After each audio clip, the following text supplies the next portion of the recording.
ഇതുവരെ 2020 ഇറക്കിയ വണ്ടികളിൽ എനിക്ക് ഏറ്റവും ബെസ്റ്റായിട്ട് തോന്നിയ വണ്ടിയാണ് ഹോണ്ടയുടെ പുതിയ ഹോർനെറ്റ് 2.0. ഇതിൻ്റെ കാരണം എന്ന് വെച്ച് കഴിഞ്ഞാൽ ഈ പുതിയ ഹോർനെറ്റ് 2.0 എല്ലാ അർത്ഥത്തിലും ഒരു മാറ്റം വന്ന വണ്ടിയാണ്. ഇതിൻ്റെ ഏത് ഫീച്ചർ എടുത്ത് നോക്കിയാലും അതിനെല്ലാത്തിനകത്തും മാറ്റം വന്നിട്ടുണ്ട്. അതും ഈ വന്നിരിക്കുന്ന മാറ്റത്തിനകത്ത് മിക്കതും ഏറ്റവും നല്ല മാറ്റങ്ങളാണ്. ആദ്യം തന്നെ ഡിസൈൻ നോക്കുവാണെങ്കിൽ ഡിസൈൻ പഴയ ഹോർനെറ്റിൽ നിന്ന് നല്ല വ്യത്യാസമുണ്ട്. കുറച്ചും കൂടി ഒരു അഗ്രഷനും സ്പോർട്ടി ലുക്കും കൂടിയ ഒരു ഡിസൈനാണ് ഈ പുതിയ ഹോർനെറ്റ് 2.0 കിട്ടുന്നത്. ഫ്രണ്ടിൽ നോക്കുമ്പോഴാണ് നമുക്ക് ഏറ്റവും കൂടുതൽ മനസ്സിലാവുന്നത്. ആദ്യം തന്നെ ഇതിൻ്റെ ടയർ നോക്കുവാണെങ്കിൽ ഇതിൻ്റെ ഫ്രണ്ട് ടയറിൻ്റെ മെഷർമെൻറ്റ് 110 mm ആണ്. അതിവിടെ വന്നിരിക്കുന്ന അലോയ് വീൽസിനകത്ത് ചെറിയൊരു വ്യത്യാസം വന്നിട്ടുണ്ട്. അതും ഇത് കുറച്ചുകൂടെ സ്റ്റാൻഡേർഡ് ലുക്കുള്ള ഒരു അലോയ് തന്നെയാണ്. പിന്നെ ഈ ടയർ ട്യൂബ്ലെസ് ടയറും കൂടിയാണ്. അത് മാത്രമല്ല ഇവിടുത്തെ മഡ് ഗാർഡ് നോക്കുവാണെങ്കിൽ ഇതൊരു ഡ്യുവൽ ടോൺ വരുന്ന മഡ് ഗാർഡാണ്. നല്ല ക്വാളിറ്റി ഉള്ളതാണ്. അതുപോലെ തന്നെ നല്ല ഷാർപ്നെസ് ഉള്ള ഒരു മഡ് ഗാർഡ് കൂടിയാണ്. പക്ഷേ ഇവിടെ അതിനെക്കാട്ടിയൊക്കെ ഹൈലൈറ്റ് ആയിട്ട് നിൽക്കുന്ന ബാക്കിയുള്ള രണ്ട് കാര്യങ്ങളാണ്, പ്രത്യേകിച്ചും ഈ ഫ്രണ്ടിൽ നിന്ന്. അതിൽ ആദ്യം തന്നെ നമ്മൾ ശ്രദ്ധയിൽപ്പെടാൻ പോണത് ഈ ഗോൾഡൻ അപ്സൈഡ് ഡൗൺ ഫോക്ക് സസ്പെൻഷനാണ്. ഇത് കാണാൻ ഈ വണ്ടിക്ക് ഒരു ലുക്ക് കൊടുത്തെന്ന് മാത്രമല്ല, ഈ സസ്പെൻഷൻ്റെ ക്വാളിറ്റി ഏറ്റവും ബെസ്റ്റ് ആയതുകൊണ്ട് തന്നെ നമ്മുടെ റൈഡ് എക്സ്പീരിയൻസ് മൊത്തത്തിൽ മാറുന്നുണ്ട് ഇങ്ങനത്തെ ഒരു സസ്പെൻഷൻ കിട്ടിയുണ്ട്. പിന്നെ ഈ പുതിയ ഹോണ്ടൻ്റെ ഹെഡ്ലൈറ്റ് ശ്രദ്ധിക്കുകയാണെങ്കിൽ ഈ ഹെഡ്ലൈറ്റ് ഡിസൈനകത്ത് മാറ്റം വന്നിട്ടുണ്ട്. അത് മാത്രമല്ല ഇതൊരു LED ഹെഡ്ലൈറ്റ് ആണ്. അതിൻ്റെ കൂടെ തന്നെ ഇവിടെ കിട്ടുന്ന ഇൻഡിക്കേറ്റേഴ്സും LED ആണ്. അത് ഈ വണ്ടിയുടെ ഒരു പ്രത്യേകതയാണ്. ഇവിടുത്തെ എല്ലാ ലൈറ്റും, അതായത് ഹെഡ്ലൈറ്റും ടെയിൽ ലൈറ്റും എല്ലാ ഇൻഡിക്കേറ്റേഴ്സും LED ആണ്. അതും ഈ ഹെഡ്ലൈറ്റിൻ്റെ കൂടെ ഫ്രണ്ട് വൈസറൊന്നും വരാത്തതുകൊണ്ട് ആ സ്ട്രീറ്റ് ഫൈറ്റർ ഡിസൈൻ നല്ല രീതിയിൽ തന്നെ കിട്ടുന്നുണ്ട് ഈ ഹോർനെറ്റ് 2.0. പിന്നെ അത് മാത്രമല്ല ഇവിടെ ഹെഡ്ലൈറ്റിൻ്റെ റേഞ്ചിൻ്റെയും കവറേജിൻ്റെയും കാര്യം പറയുകയാണെങ്കിൽ ഏറ്റവും ബെസ്റ്റ് റേഞ്ചും കവറേജും തരുന്ന ഒരു ഹെഡ്ലൈറ്റ് തന്നെയാണ് ഈ ഹോർനെറ്റ് 2.0 വരുന്നത്. നമ്മളിപ്പോൾ രാത്രി ഓടിക്കുവാണെങ്കിൽ എത്ര ഇരുട്ടാണെങ്കിൽ പോലും റോഡ് കാണുന്നതിനകത്ത് ബുദ്ധിമുട്ടൊന്നും വരത്തില്ല.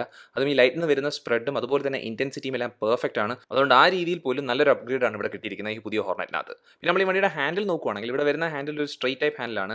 അതുപോലെ തന്നെ സ്വിച്ച് കൺട്രോൾസ് എന്ന് പറഞ്ഞാൽ ഇങ്ങനത്തെ ഒരു സെഗ്മെന്റ് വണ്ടിയിൽ കിട്ടേണ്ട സ്വിച്ച് കൺട്രോൾസ് തന്നെയാണ്. നമ്മൾ റൈറ്റ് സൈഡിൽ നോക്കുവാണെങ്കിൽ നമുക്ക് അവിടെ എഞ്ചിൻ കിൽ സ്വിച്ച് വരുന്നുണ്ട്. അത് നമുക്ക് അത്യാവശ്യം വരുന്നത് കിട്ടുന്നുണ്ട്. അതുപോലെ തന്നെ ഹസാർഡ് സ്വിച്ചും പിന്നെ സെൽഫ് സ്റ്റാർട്ടുമാണ് വരുന്നത്. പിന്നെ ലെഫ്റ്റ് സൈഡ് നോക്കുവാണെങ്കിൽ അവിടെ നമുക്ക് പാസ് ലൈറ്റ് ഉണ്ട്. അതിൻ്റെ കൂടെ തന്നെ ഡിമ്മും ബ്രൈറ്റ് കൺട്രോളും ഇൻഡിക്കേറ്റർ ടോഗിളും ഹോണുമാണ് വരുന്നത്. അപ്പോൾ ഈ സ്വിച്ച് കൺട്രോൾസിനകത്തും എനിക്ക് എടുത്ത് പറയേണ്ടതെന്ന് വെച്ച് കഴിഞ്ഞാൽ നമുക്ക് കിട്ടേണ്ടയും അല്ലെങ്കിൽ നമുക്ക് ആവശ്യമുള്ള എല്ലാ കൺട്രോൾസ് തന്നിട്ടുണ്ട്.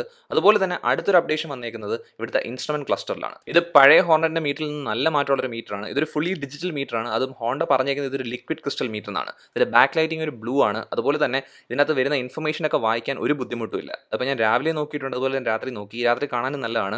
അപ്പോൾ അങ്ങനത്തെ കാര്യത്തിലൊന്നും പ്രശ്നമൊന്നുമില്ല. പിന്നെ ഇൻഫോയുടെ കാര്യം പറയുവാണെങ്കിൽ അത്യാവശ്യമുള്ള ഇൻഫർമേഷൻസ് എല്ലാം ഇവിടെ കാണിക്കുന്നുണ്ട്. നമുക്ക് ഗിയർ പൊസിഷൻ ഇൻഡിക്കേറ്റർ കിട്ടുന്നുണ്ട്. അതിൻ്റെ കൂടെ തന്നെ ബാറ്ററി വോൾട്ട് മീറ്റർ കിട്ടുന്നുണ്ട്. 2 ട്രിപ്പ് മീറ്റർ ഉണ്ട്. പിന്നെ സർവീസ് ഡ്യൂ ഇൻഡിക്കേറ്ററും അങ്ങനത്തെ കാര്യങ്ങളെല്ലാം കിട്ടുന്നുണ്ട്. അപ്പോൾ അക്കാര്യത്തിനകത്തും പ്രശ്നങ്ങളൊന്നും വന്നിട്ടില്ല. അപ്പോൾ ഇത്രയും കാര്യങ്ങൾ പെർഫെക്റ്റ് ആയിട്ട് ചെയ്ത പോലെ തന്നെയാണ് ബാക്കിയുള്ള ഡിസൈനും. പ്രത്യേകിച്ചും ഈ ടാങ്ക് കാണുമ്പോൾ ഇത് കുറച്ചും കൂടെ ഒരു അഗ്രഷൻ കൂടിയൊരു ടാങ്കാണ് പഴയ ഹോർനെറ്റിൽ നിന്ന്. അല്ലെങ്കിൽ കുറച്ചും കൂടി ഒരു ബെറ്റർ ആയ ടാങ്ക് എന്ന് വേണം പറയാൻ. കാരണം നമുക്ക് എർഗണോമിക്സ് വെച്ച് പറയുവാണെങ്കിൽ നമുക്ക് ഇരിക്കാൻ നേരത്ത് പെർഫെക്റ്റ് കംഫർട്ട് കിട്ടുന്നുണ്ട്. കാരണം നമുക്ക് ആ ടാങ്കിനകത്ത് കറക്റ്റായിട്ട് തന്നെ ഗ്രിപ്പ് ചെയ്യാൻ പറ്റും.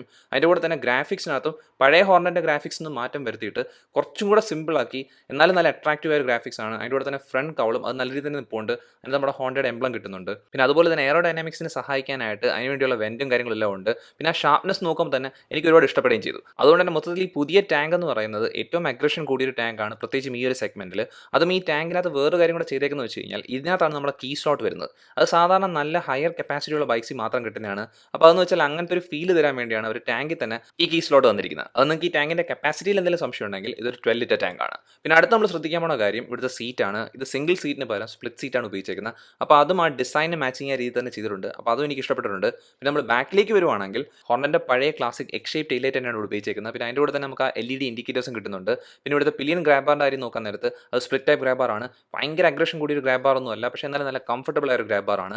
പിന്നെ ഏറ്റവും എടുത്ത് പറയേണ്ട ബാക്കിലത്തെ കാര്യം എന്ന് വെച്ച് കഴിഞ്ഞാൽ ഇവിടുത്തെ ടയർ സൈസാണ്. ഇതൊരു 140 mm ടയറാണ്. അപ്പോൾ നല്ല വീതിയുള്ള ടയറാണ്. അതും ഇവിടെ അലോയ് വീൽസ് തന്നെയാണ് വരുന്നത്. പിന്നെ അത് മാത്രമല്ല ഇവിടെ ബാക്കിൽ വരുന്ന മഡ് ഫ്ലാപ്പ് പോലും നല്ല ക്വാളിറ്റിയുള്ള മഡ് ഫ്ലാപ്പാണ്. അപ്പോൾ ഈ ബോഡി ക്വാളിറ്റിയുടെ കാര്യം പറയുമ്പം എല്ലാ സ്ഥലത്തെ പാർട്സും എനിക്ക് ഒരുപാട് ഇഷ്ടപ്പെട്ടു. എല്ലാം പെർഫെക്റ്റ് ക്വാളിറ്റിയാണ്. ഒരു തരത്തിലും നമുക്ക് എന്തെങ്കിലും ഒരു ക്വാളിറ്റി പ്രശ്നങ്ങൾ തോന്നിയിട്ടില്ല.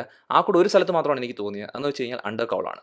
അണ്ടർ കൗൾ കിട്ടുന്നുണ്ട്, അത് കാണാൻ കൊള്ളാം, അത് നമുക്കൊരു പ്രൊട്ടക്ഷൻ കണക്കനെയാണ്. പക്ഷേ അതിൻ്റെ ക്വാളിറ്റി അത്ര പോരായിരുന്നു. പക്ഷേ എന്നാലും അത് വലിയൊരു കുഴപ്പമില്ല. കാരണം വെച്ച് കഴിഞ്ഞാൽ ഈ വണ്ടിയുടെ ഗ്രൗണ്ട് ക്ലിയറൻസ് 167 mm ആണ്. അതുകൊണ്ട് തന്നെ വളരെ മോശമായ റോഡിൽ കൂടെ പോയപ്പോൾ പോലും ഈ വണ്ടിയുടെ അടി ഇടിക്കുന്ന ഒരു പ്രശ്നം വന്നില്ല. പിന്നെ ഈ വണ്ടിയുടെ എക്സോസ്റ്റ് നോക്കുവാണെങ്കിൽ അത് പഴയ ഹോർനെറ്റിൻ്റെ എക്സോസ്റ്റുമായിട്ട് സാമ്യമുള്ള ഒരു എക്സോസ്റ്റ് ആണ്. അതായത് ഒരു ചെറിയ കുറച്ച് കനം കൂടിയ ഒരു എക്സോസ്റ്റ് ആണ്. അതിവിടെ വരുന്ന എക്സോസ്റ്റ് പോർട്ട് ഒന്ന് മാത്രമാണ്. ഈ വണ്ടിയുടെ മൊത്തത്തിലുള്ള ഡിസൈൻ എന്ന് പറയുന്നത് വളരെ അട്രാക്റ്റീവായ അല്ലെങ്കിൽ വളരെ നല്ല രീതിയിൽ തന്നെ ചേഞ്ച് വന്നൊരു ഡിസൈനാണ്. പഴയ ഹോർനെറ്റിൻ്റെ ഡിസൈൻ നിങ്ങൾക്ക് ഇഷ്ടപ്പെട്ടെങ്കിൽ ഇതിൻ്റെ ഡിസൈൻ എന്തായാലും ഇഷ്ടപ്പെടും. കാരണം വെച്ച് കഴിഞ്ഞാൽ അതിനെക്കാട്ടിയും ഒരു ഇമ്പ്രൂവ്മെൻറ്റ് വന്നൊരു ഡിസൈനാണ് ഇവിടെ കിട്ടുന്നത്. പക്ഷേ ഹോണ്ട ഇവിടെ മാത്രം നിർത്തിയില്ല, അതിനെക്കാട്ടിയൊക്കെ ബെറ്ററായിട്ട് ചെയ്ത കാര്യങ്ങൾ ഇനിയും വണ്ടിയിലുണ്ട്. അതിനകത്ത് ഏറ്റവും എടുത്ത് പറയേണ്ടതെന്ന് പറയുന്നത് വണ്ടിയുടെ ഏറ്റവും കോറായിട്ടുള്ള കാര്യം അതിൻ്റെ എഞ്ചിനാണ്. ഇവിടുത്തെ എഞ്ചിൻ മൊത്തത്തിൽ മാറിയിട്ടുണ്ട്. ഇതൊരു 184.40 cc എഞ്ചിനാണ്. അപ്പോൾ നമുക്ക് ആ പഴയ 160 cc ഹോർണറ്റ് അങ്ങ് മറക്കാം. കാരണം ഈ പുതിയ ഹോർണറ്റ് 2.0 ഒരു 200 cc സെഗ്മെന്റിലേക്ക് കയറിയിട്ടുണ്ട്. അതും ഈ എഞ്ചിൻ്റെ കാര്യങ്ങൾ ബാക്കി പറയുവാണെങ്കിൽ ഇതൊരു പ്രോഗ്രാം ഫ്യൂൽ ഇഞ്ചക്ഷൻ എഞ്ചിനാണ്. ഇതൊരു BS6 സ്റ്റാൻഡേർഡ് എഞ്ചിനാണ്. അത് നിങ്ങൾക്ക് അറിയാവുന്ന കാര്യമായിരുന്നു കാണും. പിന്നെ ഇതൊരു 4 സ്ട്രോക്ക് സിംഗിൾ സിലിണ്ടർ എഞ്ചിൻ കൂടിയാണ്.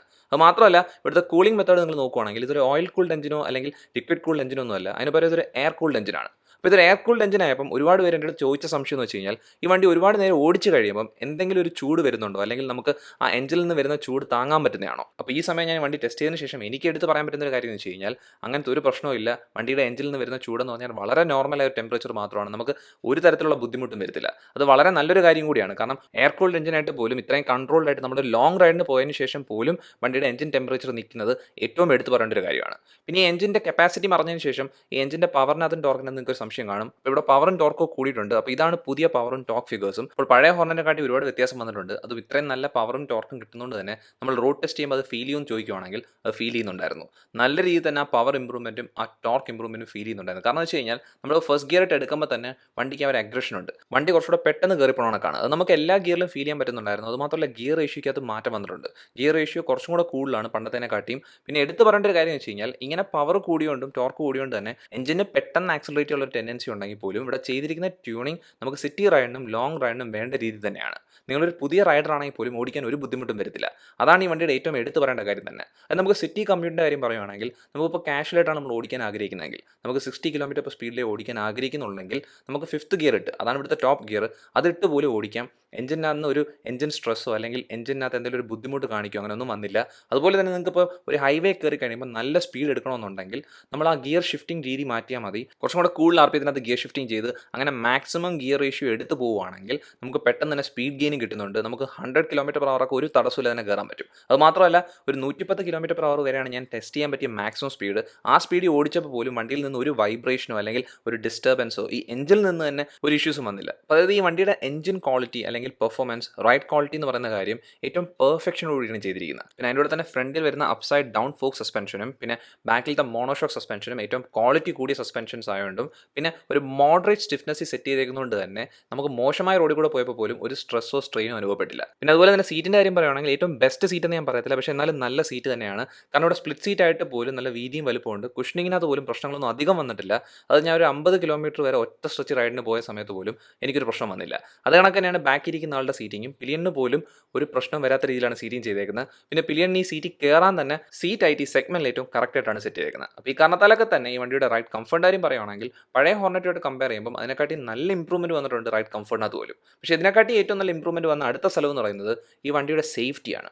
ഇവിടെ നമുക്ക് ഫ്രണ്ടിലും ബാക്കിലും പെറ്റൽ ഡിസ്ക്കാണ് വരുന്നത്. ഫ്രണ്ടിൽ 276 mm പെറ്റൽ ഡിസ്ക്കും ബാക്കിൽ 220 mm പെറ്റൽ ഡിസ്ക്കും. പിന്നെ ഫ്രണ്ടിൽ നമുക്ക് ABS വരുന്നുണ്ട്. അപ്പോൾ ഇതൊരു സിംഗിൾ ചാനൽ ABS ബൈക്കാണ്. അപ്പോൾ സാധാരണ നമുക്ക് ചില 200 cc വണ്ടിക്കകത്തൊക്കെ ഡ്യുവൽ ചാനൽ ABS കിട്ടുന്നുണ്ട്. അപ്പോൾ അതുകൊണ്ട് തന്നെ അതുമായിട്ട് കമ്പയർ ചെയ്യുമ്പോൾ എന്തെങ്കിലും പ്രശ്നമുണ്ടോ നിങ്ങൾക്ക് സംശയം ഉണ്ടെങ്കിൽ അങ്ങനെ ഒരു പ്രശ്നം ഇവിടെ വന്നില്ല. കാരണം എന്ന് വെച്ച് കഴിഞ്ഞാൽ ഞാൻ ഈ വണ്ടി ടെസ്റ്റ് ചെയ്ത കണ്ടീഷൻ ഏറ്റവും മോശമായ കണ്ടീഷനായിരുന്നു.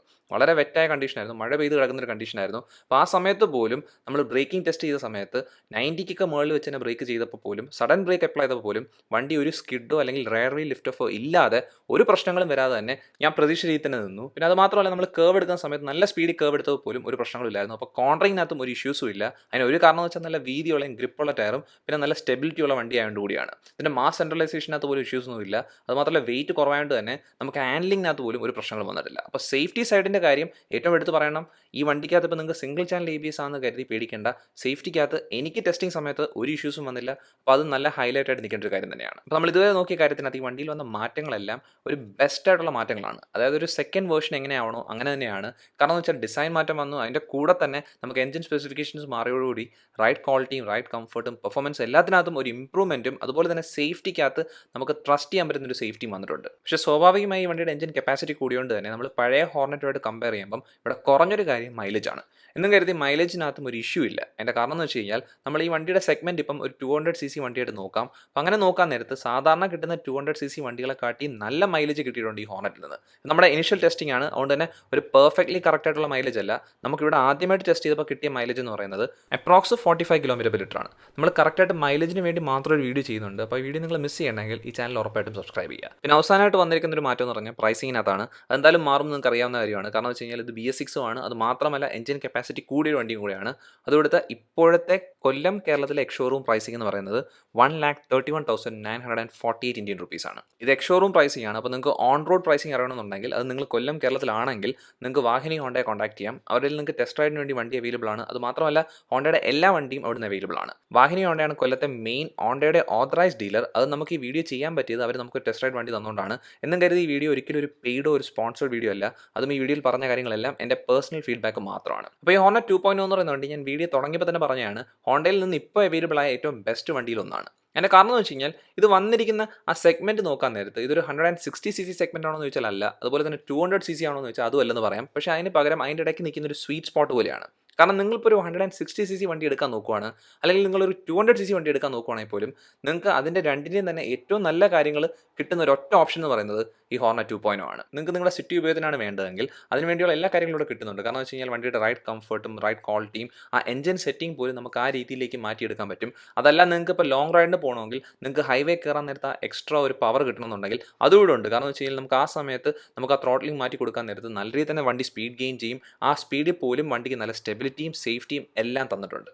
ഇതിൻ്റെ അർത്ഥം എന്ന് വെച്ച് കഴിഞ്ഞാൽ ഏറ്റവും പെർഫെക്ഷൻ കൂടി വണ്ടി എന്ന് ഞാൻ ഒരിക്കലും പറയത്തില്ല. കാരണം നമുക്ക് അങ്ങനത്തെ വണ്ടി ഒരിക്കലും വരത്തില്ല. ഇവിടെയും കുറേ കാര്യങ്ങൾ കട്ട് ചെയ്തിട്ടുണ്ട്. പക്ഷേ ആ കട്ട് ചെയ്തേക്കുന്ന കാര്യങ്ങൾ എന്ന് പറയുന്നത് നമുക്ക് ഇങ്ങനത്തെ ഒരു കറക്റ്റ് ഒരു സെഗ്മെൻറ്റ് ഉണ്ടാക്കിയെടുക്കാൻ വേണ്ടിയാണ്. അത് ടെസ്റ്റ് ചെയ്തതിന് ശേഷം എനിക്ക് തോന്നിയ കാര്യം എന്ന് വെച്ച് കഴിഞ്ഞാൽ ഹോണ്ട കറക്റ്റായിട്ട് നമുക്ക് അങ്ങനത്തെ ഒരു ഓപ്ഷനാണ് ഇവിടെ ഈ ഹോർണറ്റ് 2.0 തന്നേക്കുന്നത്. അപ്പോൾ ഇത്രയുള്ള ഈ വീഡിയോ എന്ന് പറയുന്നത്. ഈ വീഡിയോ നിങ്ങൾക്ക് ഇഷ്ടപ്പെട്ടെങ്കിൽ ഈ വീഡിയോ ഉറപ്പായിട്ട് ലൈക്ക് ചെയ്യുക. അതുകൂടാതെ ചാനൽ സബ്സ്ക്രൈബ് ചെയ്യുക. ഈ ചാനൽ പ്രൊമോട്ട് ചെയ്യുക. നമുക്ക് എത്രയും പെട്ടെന്ന് അടുത്ത വീഡിയോയിൽ കാണാം.